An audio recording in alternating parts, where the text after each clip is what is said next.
നാരായണായ നമോ ഭഗവതേ വാസുദേവായ. ഓം. ശ്രീമദ്ഭാഗവത മഹാപുരാണം, അതിൻ്റെ മാഹാത്മ്യം 79 ഭാഗം നമ്മളിപ്പോൾ പറഞ്ഞു. 80ാമത്തെ ഭാഗം പറയണു. 68ാമത്തെ ശ്ലോകമാണ് പാരായണം ചെയ്തു വെച്ചത്. 5ാമത്തെ അധ്യായം 68ാമത്തെ ശ്ലോകം 79 ഭാഗം ഇപ്പോൾ നമ്മൾ പറഞ്ഞു. ഇപ്പോൾ 80ാമത്തെ പറയണു. ഓം. സർവേഷാം പശ്യതാം ഭേജേ വിമാനം ധുന്ധുലീസുത വിമാനേ വൈഷ്ണവാൻ വീക്ഷ്യ ഗോകർണോ വാക്യമബ്രവീത്. ഇവിടെ എല്ലാവരും ആ ധുന്ധുലിയുടെ ഈ മാറ്റവും കണ്ടു, വിഷ്ണു പാർഷദ സ്വരൂപത്തിൽ വന്നതും കണ്ടു. വിമാനം വന്നു ധുന്ധുലിയെ കൊണ്ടുപോകാനായിട്ട്. അപ്പോൾ ഗോകർണന് പോലും വിഷമമായി. വിമാനം ധുന്ധുലിക്ക് മാത്രമാണ് വന്നത്, ബാക്കിയുള്ളവർക്കൊന്നും വന്നിട്ടില്ല. അതെന്തുകൊണ്ട് സംഭവിച്ചു എന്ന് സ്വയം ഒരു വിശകലനം ചെയ്തു. അപ്പോൾ ഇപ്രകാരത്തിൽ ആ വിഷ്ണു പാർഷദന്മാരോട് പറഞ്ഞു. സർവേഷാം പശ്യത, എല്ലാവർക്കും കാണാവുന്ന രീതിയിൽ, ഭേജേ, അവിടെ വിമാനത്തെ, വിമാനം വന്നു കൊണ്ടുപോകാൻ എന്നുള്ള അർത്ഥത്തിലാണ്. ഭജിച്ചു, ഭജിക്കാൻ വേണ്ടിയിട്ട്. അപ്പോൾ അങ്ങോട്ട് കൊണ്ടുപോകാൻ വേണ്ടിയിട്ട് വിമാനം വന്നു. വിമാനം ഭേജേ, വിമാനം അയക്കപ്പെട്ടു, വിമാനം അയക്കപ്പെട്ടു, അല്ലെങ്കിൽ വിമാനം കൊണ്ടുവരപ്പെട്ടു. ധുന്ധുലി സുധ, ധുന്ധുലിയുടെ മകനായിട്ട്. അപ്പോൾ ധുന്ധുലി മഹാപ്രേതമായിട്ട് കിടക്കുകയാണ് അമ്മ. ധുന്ധുകാരി മുക്തനായി. അപ്പോൾ ധുന്ധുകാരിക്ക് മുക്തി കിട്ടിയെങ്കിൽ ധുന്ധുലിക്കും മുക്തി കിട്ടിയിട്ടുണ്ടാവും എന്ന് ഗോപ്യം. അത് നമ്മൾ അങ്ങനെയേ കാണാവൂ. കാരണം അവിടെ നടന്നത് ഭാഗവതമാണ്, ഒരാൾക്ക് വേണ്ടിയിട്ടല്ല, എല്ലാവർക്കും വേണ്ടിയിട്ടാണ് ഭാഗവതം. അപ്പോൾ അതുകൊണ്ട് അവിടെ സാന്നിധ്യമുണ്ടോ സാന്നിധ്യമില്ലേ എന്ന് പറഞ്ഞിട്ടില്ല എന്ന് മാത്രമേ ഉള്ളൂ. അവിടെ ആ മകനും അമ്മയ്ക്കും ഒരേപോലെ മുക്തി, അതല്ലെങ്കിൽ അതിൻ്റെ മുന്നേ ഉള്ള പിതൃക്കൾ ഉണ്ടാവാം. അപ്പോൾ അവർക്ക് എല്ലാവർക്കും ഈ മുക്തി കിട്ടി എന്നേ അവിടെ ധരിക്കാവൂ, പറഞ്ഞിട്ടില്ല എന്ന് പറയരുത്. അതാണ് ഭാഗവതം. അപ്പോൾ വിമാനം ധുന്ധുലി സുധ എന്ന് മാത്രം പറയരുത് എന്ന് സാരം. അപ്പോൾ ധുന്ധുലിക്കും ധുന്ധുലിയുടെ മകനും അവിടെ വാച്യാർത്ഥത്തിലില്ല, പക്ഷേ അങ്ങനെയേ നമ്മൾ കണക്കാക്കാവൂ. വിമാനെ വൈഷ്ണവാൻ വീക്ഷ്യ, അപ്പോൾ ഈ വൈഷ്ണവരായിട്ടുള്ള എല്ലാവരും, വൈഷ്ണവനായിട്ടുള്ള ഗോകർണനും ഇത് കണ്ടു. അപ്പോൾ ഗോകർണന് മനസ്സിൽ കുറച്ചൊരു ഗുരുസ്ഥാനത്തല്ലേ ഇരിക്കണം, ആചാര്യനല്ലേ. അപ്പോൾ ചെറിയൊരു വിഷമം ഉണ്ടായി. അതുകൊണ്ട് ചോദിച്ചു, ഗോകർണോ വാക്യം അബ്രവീത്. ഗോകർണൻ ഇങ്ങനെ പറഞ്ഞു. സർവേഷാം പശ്യതാം ഭേജേ വിമാനം ധുന്ധുലി സുധ വിമാനേ വൈഷ്ണവാൻ വീക്ഷ്യ ഗോകർണോ വാക്യം അബ്രവീത്. അപ്പോൾ ഗോകർണൻ പറയാണ്. ഗോകർണ ഉവാച, 69ാമത്തെ ശ്ലോകം. അത്രൈവ ബഹവസ്സന്തി ശ്രോതാരോ മമ നിർമ്മല ആനീതാനി വിമാനാനി ന തേഷാം യുഗപൽകൃത. ഇവിടെ എല്ലാവരും എൻ്റെ വായന കേട്ടുകൊണ്ടിരിക്കുകയാണ്. എല്ലാവർക്കും മനസ്സ് ശുദ്ധമായിരിക്കണം. അനവധി പേരുണ്ട്, പണ്ഡിതന്മാരായിട്ടും ഭക്തന്മാരായിട്ടും. നമ്മളൊരു വിശദീകരണം തന്നെ കൊടുത്തിട്ടുണ്ട് അതിന് വേണ്ടിയിട്ട്. യോഗികളായിട്ടുണ്ട്, അങ്ങനെ പലതരത്തിൽപ്പെട്ട യോഗ്യതകളുള്ള ആളുകൾ അവിടെയുണ്ട്. അപ്പോൾ ബ്രഹ്മോപാസന ചെയ്യുന്നവർക്ക് പോലും ഈ വിമാനം വന്നില്ല. അതെന്തുകൊണ്ട്? അവരെല്ലാവരും ഒരേ സമയത്ത് വിമാനത്തിൽ പോകാൻ അർഹതയുള്ളവരാണല്ലോ, എല്ലാവരും ഇത് കേട്ടെടുക്കണമല്ലോ, പിന്നെന്താ വ്യത്യാസം? അത്രൈവ ബഹവസ്സന്തി, ഇവിടെ ധാരാളം ആളുകൾ ഉണ്ട്. ശ്രോതാരഹ, എല്ലാവരും ശ്രോതാക്കളാണ്. മമ നിർമ്മലാഹ, ഞാൻ ഭാഗവതം വായിച്ചാണല്ലോ കേട്ടത്. അപ്പോൾ അവർ എല്ലാവരും ഇത് കേട്ടവരാണ്, അവർക്ക് അതിന് അർഹതയുണ്ട്. മാത്രമല്ല നിർമ്മല ചിത്രന്മാരുമാണ്. ആനീതാനേ വിമാനാനി, ഇപ്പോൾ ഈ എല്ലാവർക്കും വിമാനം കൊണ്ടുവരും എന്നാണ് വിചാരിച്ചത്. എന്നാ തേഷാം യുഗപൽകുത, എന്തുകൊണ്ട് അവർക്ക് ഇതിന് തരായില്ല? എന്തുകൊണ്ട് ഇവരെ കൊണ്ടുപോകാൻ വേണ്ടിയിട്ട് വിമാനം വന്നില്ല? അപ്പോൾ ആ സംശയം ശരിക്ക് ഗുരുസ്ഥാനത്തിരിക്കുന്ന ഒരു ആചാര്യന് തോന്നേണ്ട കാര്യമില്ല. ജ്ഞാനിയായിട്ടുള്ള ആ ഗോകർണന് അതിൻ്റെ വ്യത്യാസം കൃത്യമായിട്ട് എങ്കിലും ചോദിച്ചു, പറഞ്ഞു. അത് നമുക്ക് വേണ്ടിയിട്ടാണ്. ഗോകർണൻ ഇത് അറിയാനായിട്ടാണ് എന്ന് ധരിക്കരുത്. ഗോകർണന് പോലും വന്നില്ല. അപ്പോൾ എന്തുകൊണ്ട് ഗോകർണനും വന്നില്ല? ഒരു ഭാഗവതം കൂടി അവിടെ വായിക്കണം, എന്നിട്ട് വേണം ഗോകർണന് പോകാനായിട്ട്. അപ്പോൾ അതിനെ ഒന്ന് ഊന്നി പറയുക. ഗോകർണന് ഇപ്പോൾ ഈ ഭാഗവതം വായിക്കാതെ കൊണ്ട് തന്നെ മുക്തിയുണ്ട്. പക്ഷേ എല്ലാവർക്കും, ഏതൊരു ജീവനായാലും അവതാര പുരുഷനായാൽ പോലും ഒടുക്കം ഒരു ഉപദേശം കഴിഞ്ഞതിൻ്റെ ശേഷം തന്നിലുള്ള അറിവ് മുഴുവൻ മറ്റുള്ളവർക്ക് പകർന്നു കൊടുത്തതിൻ്റെ ശേഷമാണ് മുക്തി. ഒന്നും ബാക്കി വയ്ക്കരുതല്ലോ. അപ്പോൾ ഒന്നും ബാക്കി വയ്ക്കാതിരിക്കാൻ വേണ്ടിയിട്ട് ഒരവസരം ഉണ്ടാക്കും ഭഗവാൻ. ജഡഭരതൻ എങ്ങനെയാണോ ആ മാനിൻ്റെ ശരീരത്തിൽ വന്ന ഈ ശിഷ്യനായിട്ടുള്ള രഘുഗണ രാജാവിന് ഉപദേശം കൊടുത്ത് മുക്തനാവുന്നത്, അതേപോലെ കൃഷ്ണൻ ഉദ്ധവന് ഉപദേശം കൊടുത്തിട്ടാണ് പോയത്. അങ്ങനെ എല്ലാ അവതാര പുരുഷന്മാരും, ശ്രീരാമൻ ലക്ഷ്മണനാണ് ഏറ്റവും ഒടുക്കായിട്ട് ഉപദേശം കൊടുത്തത്. ഇടയ്ക്കിടയ്ക്ക് കൊടുക്കുന്നുണ്ട്, ഇല്ല എന്നല്ല, എങ്കിലും അപ്പം അങ്ങനെ കൊടുത്തിട്ടേ മുക്തി ഉണ്ടായിട്ടുള്ളൂ. ഇവിടെയും അത് തന്നെയാണ് സംഭവിച്ചത്. ഗോകർണൻ തൻ്റെ ജീവിതത്തിൻ്റെ ഒടുക്കം ഈ തന്നിലുള്ള അറിവ് മുഴുവൻ മറ്റുള്ളവർക്ക് കൊടുക്കാൻ. അപ്പോൾ ഒരാൾക്ക് കൊടുത്താൽ പോരാ, അതിൻ്റെ പ്രാധാന്യം കൂടി അറിയിക്കണം. അതിന് വേണ്ടിയിട്ട് ഒരു ഭാഗവതം കൂടി, അതിന് വേണ്ടിയിട്ടാണ് ഇത് ചെയ്തത്. അല്ലാതെ കൊണ്ട് നിങ്ങൾ തെറ്റിദ്ധരിക്കരുത്. അങ്ങനെ തെറ്റിദ്ധരിച്ച് പറയുന്നവരുണ്ട്, അതിനെ അറിഞ്ഞുകൊണ്ടാണ് ഈ പറയണം. ഗോകർണന് കൂടി കിട്ടിയില്ല, എന്നിട്ട് വേണ്ടേ? അങ്ങനെയല്ല, ഗോകർണന് അതിനറിയാം, അർഹതയുണ്ട്, എല്ലാം അറിഞ്ഞുകൊണ്ടാണ്. ഗോകർണൻ രണ്ടാമത് വായിക്കാനുള്ള കാരണം ബാക്കിയുള്ളവരെ കൂടി മുക്തി കൊടുത്തിട്ട് വേണം ഗോകർണന് പോവാനായിട്ട്, അതുകൊണ്ടാണ്. അപ്പോൾ ഒരു തരത്തിലും അവിടെ ഈ ആചാര്യസാരായിട്ടുള്ള ഈ ഗോകർണന് ഇങ്ങനെ ഒരു വീക്ക്നെസ് പറ്റി എന്നുള്ളത് നമ്മുടെ മനസ്സിൻ്റെ ഏതെങ്കിലും ഒരു കോണിൽ പോലും സംഭവിക്കരുത്. അതാണ് ഭാഗവത തത്വം.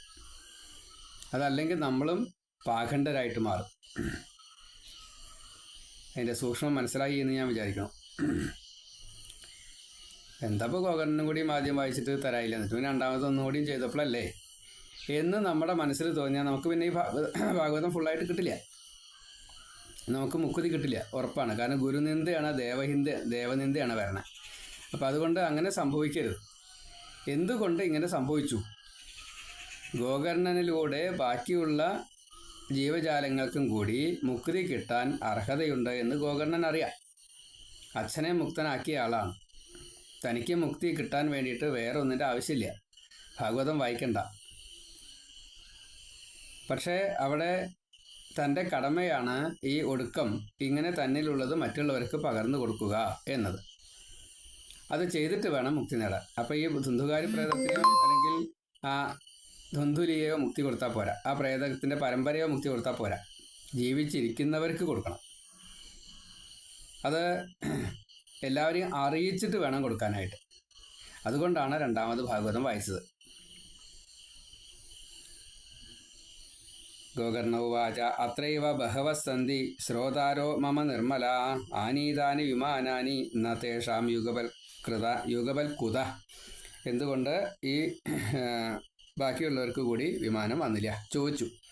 അപ്പോൾ വിഷ്ണു പാർഷദന്മാരോടാണ് ചോദിച്ചത്. വിഷ്ണു പാർഷദന്മാർ പറഞ്ഞു, ഹരിദാസ് ഒരു ശ്ലോകം കൂടിയുണ്ട്, 70-ാമത്തെ ശ്ലോകം. ശ്രവണം സമഭാഗേന സർവേഷാമിഹ ദൃശ്യതേ ഫലഭേദ കുതോ ജാത പ്രബ്രുവന്തു ഹരിപ്രിയ. ശ്രവണം സമഭാഗേന, എല്ലാവരും ഭാഗഭാക്കായത് ഇത് കേൾക്കാൻ ഒരേപോലെ ഇരിക്കുന്നു, വ്യത്യാസങ്ങളൊന്നും തോന്നിയിട്ടില്ല. സർവേഷാം ഇഹ ദൃശ്യതേ, കാണപ്പെടുന്നു, എല്ലാവരും ഇവിടെ കാണപ്പെടുന്നു. ശ്രവണം സമഭാഗേനയാണ്, തുല്യമായിട്ടാണ് കേട്ടത്. ഫലഭേദ കുതോ ജാത, അപ്പം എങ്ങനെയാ ഫലം വേറൊരു തരത്തിൽ വരിക? പ്രബ്രുവന്തു ഹരിപ്രിയാഹ, നിങ്ങൾ ഹരിദാസന്മാരാണ്, ഹരിക്ക് പ്രിയപ്പെട്ടവരാണ്, ഹരിയെ ഇഷ്ടപ്പെടുന്നവരാണ്, നന്നായിട്ട് പറഞ്ഞു തരൂ. പ്രബ്രുവന്തു, പ്രകർഷേണ ബ്രുവന്തു, നന്നായിട്ട് പറഞ്ഞു തരൂ. ബ്രുവന്തു പറഞ്ഞാൽ പറയൂ. അപ്പോൾ നന്നായിട്ട് ഈ കാര്യത്തെ പറഞ്ഞു തരണം. ഈ ഫലഭേദം ഇങ്ങനെ വരാനുള്ള കാരണം എന്താ? എല്ലാവരും ഒരേപോലെ അല്ലേ ഇരുന്ന് കേട്ടത്, എന്താണ് വ്യത്യാസം?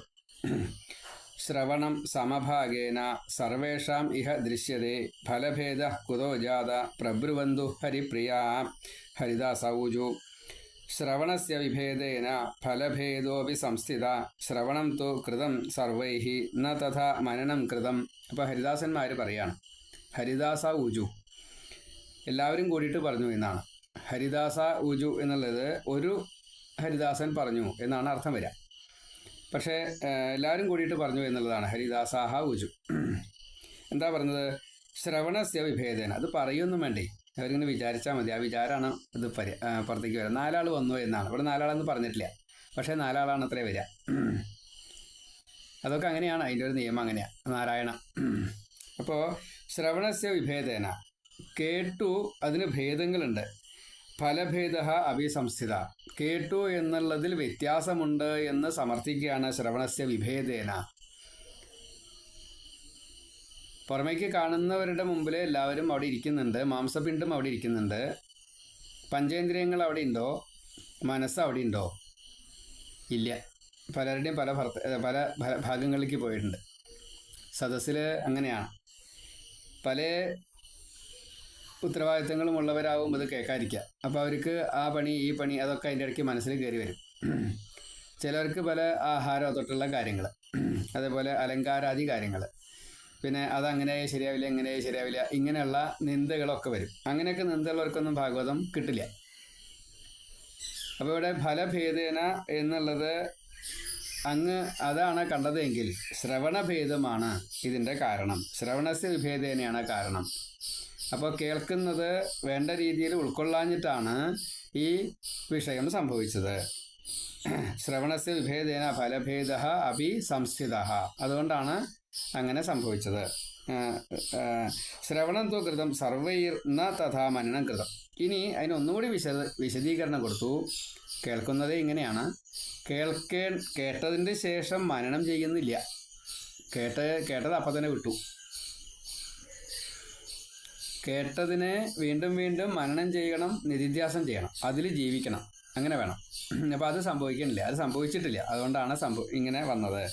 ശ്രവണം തു കൃതം സർവൈഹി, എല്ലാവരും അത് കേട്ടുവച്ചാലും ശരി, പക്ഷേ എന്നാ തഥാ മനനം കൃതം, അവരൊന്നും രണ്ടാമത് മനനം ചെയ്തില്ല. രാത്രി ഇരുന്ന് മനനം ചെയ്യുക. പ്രേതം അതാ ചെയ്തതേ. കേട്ടു, അതിനെ തന്നെ ഓർത്തു. ഭഗവാനെയും ഭാഗവതത്തെയും ഭക്തന്മാരെയും ഓർത്തു. നമ്മളും അതന്നെ വേണ്ടത്. അപ്പം അങ്ങനെ ചെയ്യാത്തത് കൊണ്ടാണ്. അതാണ് ഈ ശ്രവണസ്യ വിഭേദേന, ശ്രവണത്തിൻ്റെ ഈ വ്യത്യാസം എന്നുള്ളത്. മനനം ചെയ്തിട്ടില്ല, നിധിധ്യാസം ചെയ്തിട്ടില്ല, അതിൽ ജീവിച്ചില്ല എന്നർത്ഥം. രാത്രി നമ്മൾ കിടന്നുറങ്ങുക.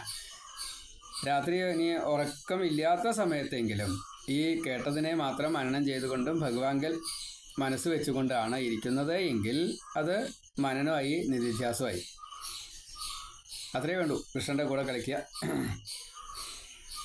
ശ്രവണസ്യ വിഭേദേന ഫലഭേദോപി സംസ്ഥിത ശ്രവണം തു കൃതം സർവൈർ ന തഥാ മനനം കൃതം. ഇങ്ങനെ ഹരിദാസ ഊചു. വീണ്ടും പറയാണ്, ഫലഭേദസ്തതോജാതോ ഭജനാദഭിമാനത സപ്തരാത്രം ഘോഷ്യൈവ പ്രേതേന ശ്രവണം കൃതം. 72ാമത്തെ ശ്ലോകം കുറച്ചും കൂടി അങ്ങോട്ട് ഊന്നി പറയുകയാണ്. അതായത് ഫലഭേദ തതഃ ജാത, ഫലഭേദം ഇങ്ങനെയാണ് വരാനുള്ള കാരണം ഉണ്ടായത്. ഭജനാദഭിമാനത, എല്ലാവരും ഭജിക്കുന്നുണ്ട്, ഇല്ല എന്ന് പറയണില്ല. എല്ലാവരും അത് കേൾക്കുന്നുണ്ട്, അതൊക്കെ ഉണ്ട്. പക്ഷേ ഈ വീണ്ടും മനനം ചെയ്യുക, നിധിധ്യാസം ചെയ്യുക, അതിനെ എപ്രകാരത്തിലാണ് പറഞ്ഞത്? സപ്തരാത്രം ഉപോഷ്യൈവ പ്രേതേന ശ്രവണം കൃതം. സപ്തരാത്രം ഉപോഷ്യ ഏവ, ഈ കേട്ട കഥയിൽ ഉപവാസം ചെയ്തു. നമ്മൾ ഉപവാസം എന്ന് പറയുമ്പോൾ നമ്മൾ ആഹാരം ഉപേക്ഷിച്ചു എന്നാണ്, അല്ലെങ്കിൽ നമ്മൾ ആഹാരം മാറ്റി കഴിച്ചു എന്നാണ് നമ്മൾ പറയുക. ഉപവാസം എന്നുള്ളതിൻ്റെ അർത്ഥം കൂടെ ഇരിക്കുക എന്നാണ്. ഭാഗവതത്തിൻ്റെ കൂടെ ഇരുന്നു.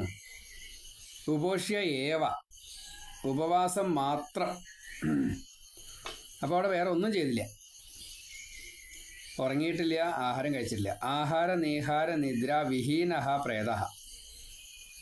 ആഹാരം കഴിച്ചിട്ടില്ല, വിഹാരങ്ങളൊന്നുമില്ല. കാരണം ഇരുന്ന സ്ഥലത്തുനിന്ന് അനങ്ങിയിട്ടില്ല. അപ്പോൾ പുറമേക്ക് പോകാൻ നിവർത്തിയില്ല. വിഹാരങ്ങളൊന്നുമില്ല. അതുകൊണ്ട് തന്നെ ഈ ഭാഗവതത്തിൽ തന്നെയാണ് ഇരുന്നു. സ്നാനമോ മറ്റു കാര്യങ്ങളൊന്നും പിന്നെ ആവശ്യമില്ല, നീഹാരങ്ങളൊന്നും വേണ്ട. ആഹാരം വേണ്ട, നീഹാരം വേണ്ട, വിഹാരം വേണ്ട, നിദ്രയും ഇല്ല. ഈ നാലും ഇല്ലാത്ത ഭാവത്തിലാണ് പ്രേതം ഇരിക്കുന്നത്. ഇരുന്ന് ഇരിപ്പിലാമുറയുടെ അവിടെ തന്നെ ഇരിക്കുക. കേട്ടത് മുഴുവനെ വീണ്ടും വീണ്ടും മനനം ചെയ്തു. അപ്പോൾ ഈ കേട്ട കഥയിലായി ഉപവാസം. ഒപ്പം ഇരിക്കുന്നത് കഥയിലാണ് വസിക്കുന്നത്. അപ്പോൾ ഭഗവാനിൽ കിട്ടി, ഭഗവാന്റെ ലീലകളിൽ കിട്ടി, ഭഗവാന്റെ വാക്കുകൾ കിട്ടി, ഭഗവാന്റെ ഭക്തന്മാരെങ്ങനെയാണോ ഈ ഭഗവാനെ സ്വീകരിച്ചത്, ഭാഗവതം സ്വീകരിച്ചത്, തത്വം സ്വീകരിച്ചത്, അത് കിട്ടി. അപ്പോൾ അത് നിധിധ്യാസമായി. ശ്രവണ മനന നിധിധ്യാസം. ശ്രവണം പകല്, മനനവും നിധിധ്യാസവും രാത്രി. ആഹാര നീഹാര വിഹാര നിദ്രാദികൾ ഇല്ല. മൈഥുനം പിന്നെ ഇല്ല 5 അത് മുഴുവൻ ഉപേക്ഷിച്ചതായിട്ടുള്ള ഈ സപ്തരാത്രം ഉപോഷ്യ ഏവ. അതുകൊണ്ടാണ് നമുക്കത് പറ്റുന്നില്ല. നമ്മൾ രാത്രി ഊണഴിക്കും, ഉറങ്ങും, പല വർത്തമാനങ്ങളും പറയും. ഈ ഭാഗവതം വായന കേട്ട അതിനെക്കുറിച്ച് പോലും നമ്മൾ ചർച്ച ചെയ്യും. അപ്പോൾ ഭാഗവതത്തെക്കുറിച്ചല്ല ചർച്ച ചെയ്യുക, പറഞ്ഞത് എങ്ങനെ, കേട്ടത് എങ്ങനെ, അയാളുടെ പങ്കാളിത്തം എങ്ങനെ, ഇതിനെക്കുറിച്ചാണ് ചർച്ച ചെയ്യുക. നമുക്ക് എന്ത് കിട്ടി, മറ്റാളെന്ത് കൊടുത്തു, നമ്മുടെ ചർച്ച അങ്ങനെ പോവുക. പക്ഷേ അത് ഭാഗവതത്തെ പറ്റിയുള്ള ചർച്ചയല്ല, വ്യത്യാസമുണ്ട്. അപ്പോൾ ഈ വ്യത്യാസം വരാതെ കൊണ്ടാണ് അവർക്ക് പ്രേതത്തിന്, പ്രേതങ്ങൾക്ക്, ഒരു പ്രേതം അവിടെ ഇരിക്കുന്നു, ബാക്കിയുള്ള പ്രേതങ്ങൾ അവിടെ ഉണ്ട്, അവർക്കൊക്കെ മറ്റ് വിഷയങ്ങളൊന്നുമില്ല. അവരിത് മാത്രം ശ്രദ്ധിച്ചു. അതുകൊണ്ട് അവർക്കൊക്കെ മുക്തി. അപ്പോൾ പ്രേതേന ശ്രവണം കൃതം. പ്രേതത്താൽ ഇങ്ങനെ കേട്ടതിനെ ഉപോഷ്യ ഏവ, ഉപവാസം ചെയ്തുകൊണ്ടാണ്. അതുകൊണ്ടാണ് ഈ വ്യത്യാസം. ഫലഭേദസ്തോ ജാത ഭജനാദഭിമാനത. അപ്പോൾ അതാണ് ഈ ഭജനം. നമ്മുടെ ഭജനം എന്താ? നമ്മൾ ചെയ്യാറും കുറച്ച് നാമം ജപിക്കും, കുറച്ച് ദേവാലയങ്ങളൊക്കെ ഉണ്ട്. അമ്പലത്തിൽ പോവും, പ്രദക്ഷിണം വയ്ക്കും, നമസ്കരിക്കും, തീർത്ഥം വാങ്ങും, പ്രസാദം സ്വീകരിക്കും, പായസം ചായയൊക്കെ കഴിക്കും, പൂവ് ചൂട്, ഇതൊക്കെ നമ്മൾ ചെയ്യും. കുറച്ച് എന്തെങ്കിലും ദാനം കൊടുക്കുക, ഇങ്ങനെ ചെയ്യാൻ പറ്റുന്നതൊക്കെ നമ്മൾ ചെയ്യുന്നുണ്ട്. അതും ഇതും തമ്മിൽ വളരെ വ്യത്യാസമുണ്ട്. അതൊക്കെ വിഹാരങ്ങളാണ്. വിഹാരമില്ല ഇവിടെ. വിഹാരത്തിന് കർമ്മം ആണ്. വിഹാരം എന്നുള്ളത് കർമ്മമാണ്. കർമ്മത്തിന് ഫലമുണ്ട്. ആ ഫലം സത്ത് ആവാം, അസത്ത് ആവാം. അത് തിരിച്ചു വീഴും. സത്തിൻ്റെ ഫലം ഗുണമായിട്ട് തിരിച്ചു വരും, അസത്തിൻ്റെ ഫലം വിപരീതമായിട്ട് വരും. അപ്പോൾ ഇവിടെ വിഹാരമില്ലാത്തത് കൊണ്ട് ബന്ധമില്ല, ഒന്നുമില്ല, കർമ്മമില്ല, ബാക്കിയില്ല. മറ്റ് ബാക്കി വരും. അതാണ് കർമ്മബാക്കി, കാമബാക്കി വരും. അപ്പോൾ ഇവിടെ അങ്ങനെയുള്ള വിഷയങ്ങളൊന്നുമില്ല. ഉപവാസം ഓൺലി, ഉപോഷ്യ ഏവ. അതാണ് ഫലഭേദസ്തോ ജാതോ ഭജനാദഭിമാനത സപ്തരാത്രം ഉപോഷ്യേവ പ്രേതേന ശ്രവണം കൃതം. അപ്പോൾ ഭജനം എന്ന് വെച്ചാൽ അമ്പലത്തിൽ നിന്നിട്ട് ഈ വായിക്കൽ മാത്രമല്ല ഭജനം, നമ്മളതിനെ മനനം ചെയ്യലാണ് ഭജനം. അത് മതിയെന്നർത്ഥം. അമ്പലത്തിൽ പോണ്ട, അമ്പലത്തിൽ പോണ്ടെന്നാണ് പറയുമ്പോഴേക്കും തെറ്റിദ്ധരിക്കരുത്. കാരണം ഇതൊക്കെ അതിൻ്റെ പിന്നിലുണ്ട്, അതിൻ്റെ അപ്പുറം ഇപ്പുറം ഒക്കെ ഉണ്ട്. അതൊന്നും കേൾക്കാതെ കൊണ്ട് ഈ ഒരൊറ്റ വാക്ക് മാത്രം ആണ് അമ്പലത്തിൽ പോണ്ടാന്നാട്ടോ ഈ തിരുമേനി പറഞ്ഞ് എന്ന് പറയണ ഏർപ്പാടുണ്ടേ. അപ്പോൾ അത് വേണ്ട. അമ്പലത്തിൽ പോകണമെന്ന് ആദ്യം പറഞ്ഞു. അത് അവനവൻ്റെ ആദ്യത്തെ ചിട്ടയാണ്. അത് കഴിഞ്ഞാലേ ഭാഗവതത്തിലേക്കൊക്കെ എത്താൻ പറ്റൂ. ഭാഗവതത്തിലേക്ക് അത്ര എളുപ്പമല്ല. അമ്പലത്തിൽ പോകാതെ കണ്ട് ഭാഗവതത്തിലേക്ക് എത്തൽ അത്ര എളുപ്പമല്ല. അത് അവിടേക്ക് എത്തിയിട്ട് നമുക്ക് ചിന്തിക്കാം. നമ്മളൊക്കെ ലൗകിക ജീവിതത്തിൽ ആണ് നമ്മളൊക്കെ. അതുകൊണ്ട് ഇനി 73-ാമത്തെ ശ്ലോകം. മനനാദി തഥാ തേന സ്ഥിരചിത്തേ കൃതേ ഭൃശം അദൃഢം ചാഹതം ജ്ഞാനം പ്രമാദേന ഹതം ശ്രുതം. ഈ പ്രേതത്തിനാൽ മനസ്സിനെ സ്ഥിരമാക്കിയിട്ട് ഭാഗവതത്തിൽ തന്നെ വെച്ചു. ഉപോഷ്യ ഏവ. അതുകൊണ്ട് മനനവും നിധിധ്യാസവും അതുതന്നെയായി. ആഹാര നീഹാര വിഹാര നിദ്രാദികളില്ല. അപ്പോൾ ഇത് വീണ്ടും വീണ്ടും ആവർത്തിക്കുമ്പോൾ അത് ജ്ഞാനമായിട്ടാണ് ഉള്ളിലേക്ക് കയറുക. അങ്ങനെ ജ്ഞാനം ഉള്ളിലേക്ക് കയറിക്കഴിഞ്ഞാൽ പിന്നെ ജ്ഞാനസ്വരൂപനായിട്ട് മാറുക എന്നൊരു ഭാവമാണ് താദാത്മ്യം എന്ന നിലയ്ക്ക് വരിക. അങ്ങനെ വരുമ്പോൾ ജനനവും ഇല്ല, മരണവും ഇല്ല, ആ അവസ്ഥയിലേക്ക് എത്തും. ഇവിടെ സംഗതി ഈ ഭാഗവതം കേട്ടു, മനനം ചെയ്തു, ആ കഥകളിൽ സ്മരിച്ചു, ഇത്രേ ഉണ്ടായിട്ടുള്ളൂ. പക്ഷേ താദാത്മ്യഭാവത്തിൽ ജ്ഞാനമായിട്ട് അത് ഭഗവാൻ, അതാണ് ഭക്തന് ജ്ഞാനം ഭഗവാൻ സ്വയമേവ കൊടുക്കും എന്ന് പറയാനുള്ള കാരണം ഇതാ. ഈ മനന നിധിധ്യാസത്തിലൂടെ നമ്മൾ ആ ശ്ലോകത്തിൽ എന്താണോ പറഞ്ഞിരിക്കുന്നത് അതായിട്ട് അങ്ങോട്ട് മാറുക, ജ്ഞാനസ്വരൂപനായിട്ട് മാറുകയാണ്. അപ്പോൾ നാരദൻ ഇങ്ങനെയാണ് ഭഗവാനിൽ നിന്നും കേട്ടത്. അങ്ങോട്ട് പറഞ്ഞത് ഇങ്ങോട്ട് സ്വീകരിച്ചത്. അത് കഴിഞ്ഞ് നാരദൻ ഈ പ്രവൃത്തിയാണ് ചെയ്തത്. യുധിഷ്ഠിരൻ്റെ രാജസൂയം ചെയ്യിച്ചോളൂ എന്ന് ഭഗവാൻ പറഞ്ഞു. നാരദൻ കൃഷ്ണൻ്റെ അടുത്ത് വന്ന് പറയാണ്, ഇതങ്ങനെ പറഞ്ഞിട്ടുണ്ട് യുധിഷ്ഠിരൻ, അങ്ങേക്ക് യാഗം ചെയ്യണം, അങ്ങയെ സന്തോഷിപ്പിക്കാൻ എന്ന്. വൈകുണ്ഠത്ത് നിന്ന് ഭഗവാൻ പറഞ്ഞയച്ചു. പാണ്ഡവരുടെ അടുത്ത് എത്തി. യുധിഷ്ഠിരനാൽ പറഞ്ഞയക്കപ്പെട്ടു. കൃഷ്ണനോട് പറഞ്ഞു. കൃഷ്ണൻ ഇവിടെ എത്തി, യുധിഷ്ഠിരൻ്റെ അടുത്ത് എത്തി. യാഗ ഒരുക്കങ്ങളൊക്കെ ചെയ്തു, യാഗം ചെയ്തു. അപ്പോൾ അതിൽ പ്രധാന കഥാപാത്രം ആരാ? കൃഷ്ണനോ യുധിഷ്ഠിരനോ അല്ല, നാരദനാണ്. ഭഗവാനും നാരദനാ, വൈകുണ്ഠത്തിലുള്ള ഭഗവാനും നാരദനാ. നാരദനൻ ഇവിടെ വന്നു പറഞ്ഞു. ഉദ്ധവൻ അതിനെ സമ്മതിച്ചു, ഭക്തൻ സമ്മതിച്ചു. ഭഗവാൻ അത് ചെയ്തു, യുധിഷ്ഠിരനെ കൊണ്ട് ചെയ്യിച്ചു. ഭഗവാൻ അത് സ്വീകരിച്ചു, ഫലദാതാവായി. അപ്പോൾ ഇങ്ങനെ മനനം ചെയ്താലേ എന്ത് കിട്ടുള്ളൂ? രാജസൂയം എന്ന് പറഞ്ഞാൽ തന്നെ നെഗറ്റീവാ. എന്താ രാജസൂയത്തിൻ്റെ നെഗറ്റിവിറ്റി? രാജസൂയം ചെയ്ത ആൾക്ക് പിന്നീട് കുറച്ച് കഷ്ടനഷ്ടങ്ങളുണ്ടാവുക. അന്യഹിംസ വരുന്നുണ്ട് എന്നുള്ളതാണ് പ്രധാനം. ശുദ്ധ ധനമല്ല എടുക്കുന്നത്. അതേപോലെ അന്യരെ ഇങ്ങനെ ദ്രോഹിക്കുക എന്നത് ലക്ഷ്യം ചക്രവർത്തി ആവല, ഭൂമിയുടെ ചക്രവർത്തി ആവല. ചക്രവർത്തി എന്താ? ഭൂമി മുഴുവൻ സ്വന്തമാക്കല. ഭൂമി എങ്ങനെ അടുത്ത ചലനം വേണമെന്ന് നിശ്ചയിക്കുന്ന ചക്രവർത്തിയാണ്. അതിലൊരു വിപരീതം കണ്ടു കഴിഞ്ഞാൽ ചക്രവർത്തിക്ക് അതിനെ ശിക്ഷിച്ച് നേരേക്കാൻ പറ്റും. അപ്പോൾ ആ ചക്രവർത്തി സാത്വികനല്ല, ശുദ്ധ സാത്വികനല്ല എങ്കിൽ ആ ചക്രം വിപരീത ദിശയിൽ അല്ലെങ്കിൽ വേണ്ട രീതിയിലല്ല സഞ്ചരിക്കുക, വേണ്ട വഴി കൂടെ അല്ല പോവുക. അതിലുള്ള ഓരോന്നും ഈ കുലാലൻ്റെ ചക്രത്തിലെ ഈ ഉറുമ്പുകൾ അങ്ങോട്ടും ഇങ്ങോട്ടും സഞ്ചരിക്കുന്ന പോലെ ഭൂമിയിലുള്ള പ്രപഞ്ചത്തിലുള്ള ഓരോ ജീവജാലങ്ങളും അങ്ങോട്ടും ഇങ്ങോട്ടും തെറ്റി സഞ്ചരിക്കും. അത് ചക്രവർത്തിയുടെ കുഴപ്പമാണ്, ശാസനം ശരിയാവാനില്ല. അപ്പോൾ ലക്ഷ്യം അവിടെ സാധൂകരിക്കാൻ അത്ര എളുപ്പമല്ല. അപ്പോൾ തന്നെ അതൊക്കെ നെഗറ്റിവിറ്റിയാണ്, ശുദ്ധധനമല്ല. എല്ലാവരും കീഴടക്കുമ്പോൾ അവരുടെയൊക്കെ വിപരീത പ്രാർത്ഥന വരിക, അതൊക്കെ നമ്മളെ ബാധിക്കും. അപ്പോൾ എന്ത് സംഭവിക്കും? വേണ്ടതല്ല സംഭവിക്കുക. അതാണ് നെഗറ്റിവിറ്റി. അപ്പോൾ അതുകൊണ്ട് അതിൻ്റെ നെഗറ്റിവിറ്റിയെ നമ്മൾ എടുക്കണ്ട. മറിച്ച് ഭഗവാനും നാരദനും എന്തുകൊണ്ട് ഇത് വേണ്ടി വന്നു? ഭൂഭാരഹരണാർത്ഥം പാണ്ഡവർക്ക് ശക്തിയെ ഉണ്ടാക്കുവാൻ വേണ്ടിയിട്ട്. 12 കൊല്ലം കാട്ടിൽ വസിച്ചപ്പോൾ അവർ വെറുതെ ഇരിക്കല്ലാണ്ടായത്. 13ാമത്തെ കൊല്ലം അജ്ഞാതവാസം ചെയ്തപ്പോഴും വെറുതെ ഇരിക്കല്ലാണ്ടായത്. അവരിലേക്ക് ഈ ദുര്യോധനാദികളെ മുഴുവൻ തോൽപ്പിക്കാനുള്ള ശക്തികൾ പല രീതിയിലായിട്ട് വന്നു. ആയുധങ്ങളായിട്ടും തപസ്സിൻ്റെ ബലമായിട്ടും അതേപോലെ കടവൽക്കജം തൊട്ടുള്ള പലതും ഓരോരുത്തരിലൂടെ ഇരാവാൻ തൊട്ടുള്ള പലതും കിട്ടുകയാണ്. അപ്പോൾ അത് മുഴുവൻ സംഭരിച്ചു. എന്തിനു വേണ്ടിയിട്ട്? ഈ യുദ്ധത്തെ ജയിക്കണമെച്ചാൽ ഇതൊക്കെ വേണം. അതൊക്കെ ഭഗവാൻ അറിയാം. ദുർവാസാവിൻ്റെ ശാപത്തിൽ നിന്നും ഒഴിവാക്കി എന്നത് ശരിയാണെങ്കിലും അതൊന്നല്ല, അതിൻ്റെ അപ്പുറത്ത് വേറെയുണ്ട്. ദുര്യോധനം വിചാരിച്ചാലും പേടിക്കണ്ട, സഹായിക്കാൻ ഭഗവാനുണ്ട്, ഉറപ്പായില്ലേ? അതാണ്. അങ്ങനെ ഓരോന്നും കിരാതായാലും പാശുപതാസ്ത്രം കിട്ടിയില്ലേ? അങ്ങനെ ഓരോരുത്തർക്കും ഓരോന്ന് കിട്ടിയിട്ടുണ്ട്. എല്ലാം വിസ്തരിച്ചിട്ടില്ല എന്നൊക്കെ ഉള്ളൂ, എല്ലാവർക്കും കിട്ടിയിട്ടുണ്ട്.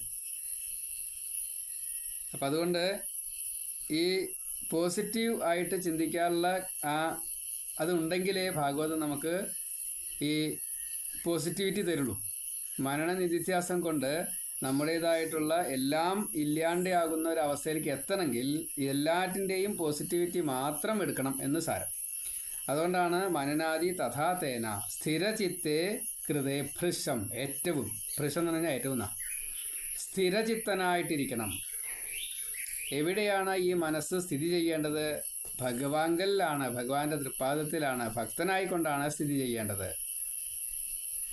സ്ഥിരചിത്ര ഉറപ്പുള്ള മനസ്സോട് കൂടിയിട്ട്, ധൈര്യത്തോട് കൂടിയിട്ട്, സ്ഥൈര്യത്തോട് കൂടിയിട്ട്, സ്ഥിരചിത്തനായിക്കൊണ്ട് അപ്പോൾ ബാക്കിയുള്ളതൊന്നും പുറമേ നിന്ന് നമ്മുടെ ഇതിലേക്ക് വരില്ല, ഒന്നും കയറില്ല.